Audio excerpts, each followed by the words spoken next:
देखिए, पवन जी की पत्नी बनने के बाद मुझे पहचान मिली। जी, जी, हाँ, ज्योति सिंह तब बनी जब पवन जी से मेरी शादी हुई। अदरवाइज मुझे कोई नहीं जानता था। पवन जी की पत्नी बनने के बाद ही पहचान मिली। इतना कॉन्फिडेंस मुझे पवन जी की पत्नी बनने के बाद भी मेरे अंदर नहीं था। तो वो कॉन्फिडेंस मुझे आया यहाँ के लोगों से। पवन सिंह के जितने भी चाहने वाले लोग हैं, सबको लगता है कि पवन सिंह के नाम लेकर के ज्योति सिंह चुनाव लड़ना चाहती है, काराकाट से जीतना चाहती है। लेकिन यहाँ तो ज्योति भाभी खुद बोल रही है कि मेरा पहचान ही पवन जी से है। जब मेरी शादी हुई पवन जी के साथ में, तब मेरी पहचान बनी। और तो ये सब में जनता इतना ज़्यादा विवाद क्यों कर रही है।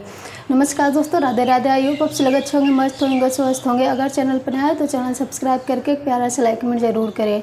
पवन सिंह और ज्योति सिंह के बीच में ये चुनाव की वजह से बहुत ज़्यादा विवाद हो रहा है। पवन सिंह नहीं चाहते हैं कि उनकी पत्नी चुनाव लड़े, उनकी पत्नी मॉडलिंग करे, डांसिंग करे, फिल्म शूटिंग में, ये सब मतलब पवन सिंह चाहते हैं कि उनकी पत्नी एक संस्कारी रूप से घर में रहे और वो एक औरत जैसे एक चार दीवारी के अंदर कैद होकर रहती है। बस वही पवन सिंह चाहते हैं कि उनकी पत्नी कहीं भी बाहर ना निकले।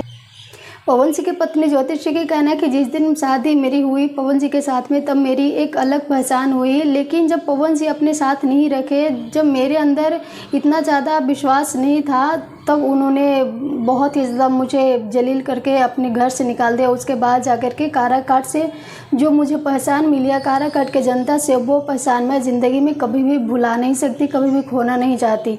और हमेशा उनके साथ में दुख सुख में हमेशा साथ खड़ी रहूँगी, चाहे चुनाव में हार जाऊँ या फिर जीत जाऊँ। वैसे आप अपना राय जरूर दीजिएगा। Thank you.